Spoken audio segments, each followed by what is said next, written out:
aux pauvres la moitié de mes biens. Amen. On a deux mots qui nous reviennent. Le sycomore et Zachée. Qui est Zachée? Zachée en hébreu signifie pur, signifie juste, signifie innocent. Mais il n'en est pas innocent ni pur. Le nom que Zachée porte n'est pas dans son caractère. Souvent, on peut porter un nom et puis le nom qu'on porte n'a pas d'influence sur notre vie. J'ai entendu quelque part, il y a un monsieur qu'on appelle innocent, mais c'est un braqueur. Donc souvent, ton nom ne veut rien dire. Zachée signifie innocent. Mais il n'est pas innocent parce qu'il est le chef des publicains. Et il n'a pas une bonne réputation. C'est un voleur. Dans toute la ville, la réputation de Zachée est souillée à cause de sa manière de vivre, à cause du vol. Il pouvait imposer des taxes à des gens de façon injuste, juste pour s'enrichir. Et la richesse de Zachée n'était pas juste, elle était une richesse impure. Je vais encore situer le nom. Sycomore, ça veut dire, en hébreu, sycomoros, ça veut dire arbre simple, facile à grimper. Maintenant, ce que je vais dire, Zachée avait deux problèmes. Le premier problème de Zachée, c'était sa réputation, et ce second problème, c'était la taille. Son nom n'était pas bon. Il avait des difficultés pour voir Dieu, mais il s'est jamais plaint. Écoutez, il y a beaucoup ici qui s'appuient sur leur handicap pour dire, est-ce que moi je peux adorer Dieu? Est-ce que moi je peux louer Dieu? Est-ce que moi je peux servir Dieu? Avec mon état là, avec mes handicaps, avec mes problèmes là, avec de la manière mon nom est sale là, est-ce que moi Dieu me voit? Zachée n'avait pas une bonne réputation. Qu'est-ce qui t'empêche de te rapprocher de Dieu? Quels sont tes problèmes? Lui, il avait un problème de taille. Il avait un mauvais nom, mais il a cherché à voir Dieu. Il s'est jamais plaint. Maintenant, écoutez-moi. La Bible dit, Jésus est rentré où, David? À Jéricho. En Jéricho. Et pendant que Jésus marchait, il y avait du monde auprès de lui. Les gens l'accompagnaient. Ils étaient nombreux à l'accompagner. Tous criaient Jésus. Un monsieur qu'on appelle Zachée. Un homme riche, prospère, qui avait beaucoup d'argent. Mais il n'a pas cherché à corrompre les gens pour voir Jésus. Tous ceux qui cherchent à corrompre un pasteur pour voir Dieu, vous irez en enfer. Il n'a pas corrompu Pierre. Pour dire Pierre, donne-moi une place. On ne corrompt pas le pasteur. Pour voir Dieu, tu n'as pas besoin de corrompre le pasteur. C'est qui fait le problème du chrétien? Non, je ne peux pas prier beaucoup. Si je donne mon offrande, le pasteur va prier pour moi. Écoute, tu corromps le pasteur. Il va prendre cet argent parce que l'argent est utile. Mais sache que cette place que tu cherches, tu ne l'auras pas. Zachée avait tellement de moyens, mais il n'a pas cherché à corrompre Pierre, ni Matthieu, ni Jacques, ni Jean, puisqu'ils étaient proches de Jésus. Sa taille l'empêchait de toucher Jésus, mais il n'a corrompu personne pour toucher Jésus. Écoutez, si vous voulez toucher Dieu, ne le touchez pas avec votre argent. Touchez-le avec votre cœur. Zachée n'a pas mis son argent, il a mis son cœur. Il y a des gens qui ont leur cœur ailleurs et leur argent à l'église. Tu as mis ton argent en avant devant l'adoration. Le cœur de Dieu n'est pas corruptible. Ce cœur se laisse toucher par ceux qui le cherchent avec un cœur sincère et véritable. Zachée a couru. Il dit, j'ai un problème. Mais si je cherche à donner une offrande, ça ne va pas toucher Dieu. Mais il a couru. Il a dépassé la foule. Comment un homme qui est riche, qui court et dépasse les pauvres? Premier point, l'humilité. On ne touche pas Dieu avec l'orgueil. Ceux qui sont orgueilleux dans la maison de Dieu ne peuvent pas toucher Dieu, ne peuvent pas être vus par Dieu. On ne sert pas Dieu avec un cœur rempli d'orgueil. On sert Dieu avec un cœur rempli d'humilité. Il dit, mais je sais qu'il va passer par là. Mais si je reste là à crier, je ne le verrai pas. Je vais dépasser donc ceux qui sont devant moi et je vais aller m'arrêter devant pour l'attendre. Si c'était un homme qui était riche dans l'église, il va traîner les pas pour venir à l'église. Parce que sa place est là. De toute façon, c'est moi qui finance l'église. Si je ne viens pas tôt, le pasteur est obligé de garder ma place. Petit travail que tu as eu là, tu viens à 12 heures. Petit argent que tu as eu là, ton orgueil. C'est-à-dire Dieu doit t'attendre pour l'adorer. Tu ne cours plus comme Zachée. Ceux qui ne courent plus pour aller à l'église là, sachez que vous êtes rentrés dans l'orgueil. À la rencontre de Dieu, on court toujours pour être le premier. Amen. Pour accueillir le roi des rois. Zachée a cherché à courir pour attendre Dieu. Il a entendu Dieu, mais Dieu ne l'a pas attendu. Tu n'es plus pressé pour aller à l'église. Tu prends ton temps. Tu marches comme tu veux parce que tu es arrivé. Sache que Dieu ne te verra pas. C'est lui qui a entendu. Est-ce que c'est Jésus qui l'a entendu? Il a dépassé ceux qui étaient autour et il allait l'attendre devant. Frère, si tu n'es plus pressé pour les choses de Dieu, tu as perdu le salut. Sache que le diable est entré en toi. Quand l'amour du Seigneur est en toi, tu es pressé pour servir le Seigneur. Amen. Même quand on dit c'est dimanche à 6 heures, tu es déjà debout pour aller dans la présence de l'Éternel. Yes. Tu ne te fais pas attendre. Soyez comme Zachée, il a beaucoup de milliards. Il a beaucoup de richesses. Il n'a pas dit non. De toute façon, ils vont m'attendre. Je vous avoue que Zachée est plus riche que ceux qui étaient autour de Jésus. Mais il les a dépassés pour attendre Jésus devant. Il faut apprendre à attendre Dieu. On sert Dieu avec un cœur humble. On court pour chercher Dieu. Amen. Ne t'arrête pas à marcher comme tu traînes les pas. Quand tu commences à traîner les pas, c'est l'orgueil.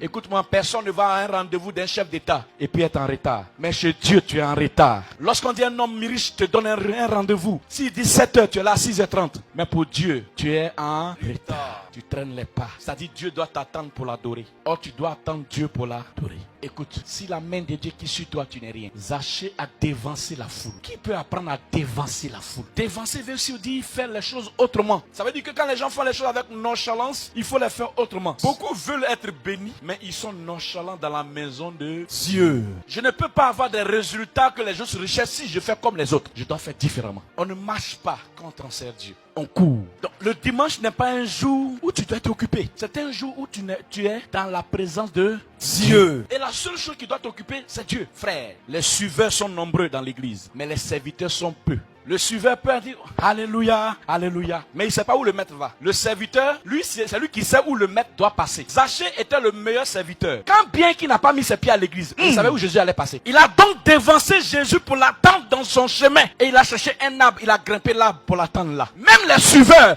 ne savaient pas que Jésus allait passer là où il y a le sycomore. Beaucoup seraient montés sur le sycomore s'ils avaient connaissance que Jésus allait passer par ce chemin. Plusieurs sur Jésus, mais ils ne savent pas où Jésus va avec eux. Frère, ne sois pas un suiveur, sois un serviteur.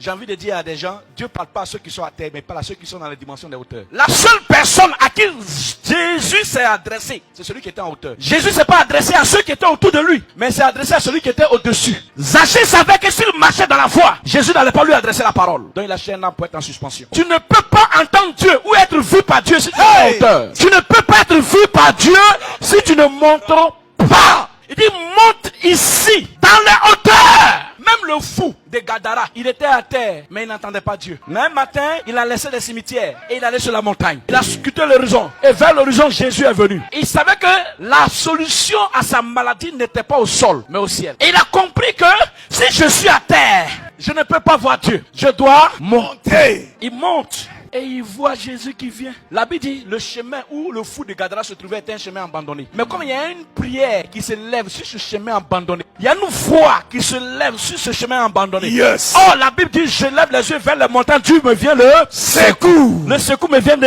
l'Éternel. Et la montagne représente une hauteur. Celui qui n'est pas en hauteur ne peut pas voir Dieu. Maintenant, ce que je vais dire aux gens, on ne vient pas à l'église pour voir Dieu. On vient à l'église pour que Dieu nous voie. Celui qui a vu le président est différent que celui le président a vu. Ton problème, tu peux me voir, mais si je t'ai pas vu, tu n'auras pas ce que tu cherches. Tu vois Dieu, mais est-ce que Dieu te voit? Le problème n'est pas de voir Dieu. Le problème est que Dieu te voit. Si Dieu t'a pas encore vu, tu vas beaucoup prier.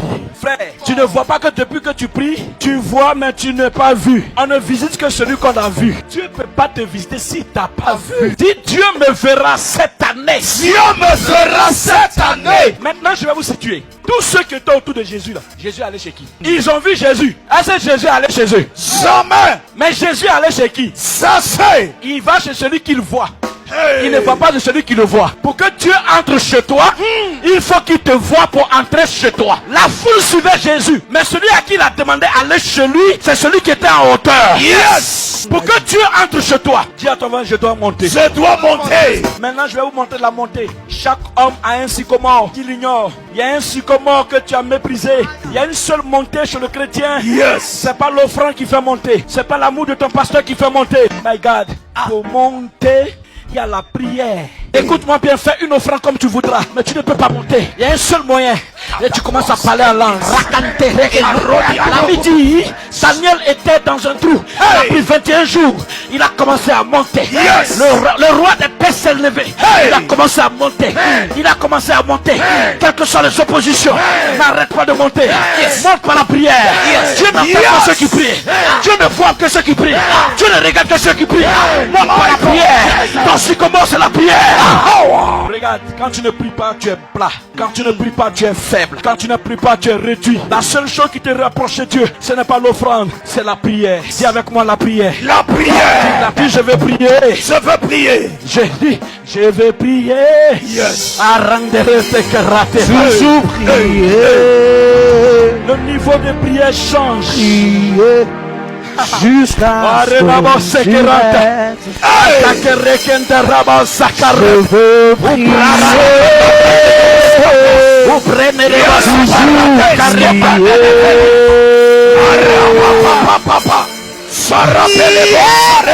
jusqu'à ce que tu m'exauces.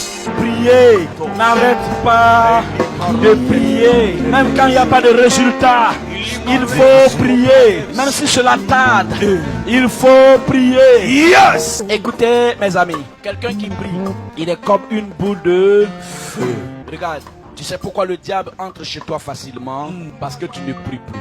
Si tu veux que Dieu te voie, commence à monter. Je n'ai jamais entendu quelqu'un dire, je suis monté parce que j'ai fait une offrande. On monte par la prière.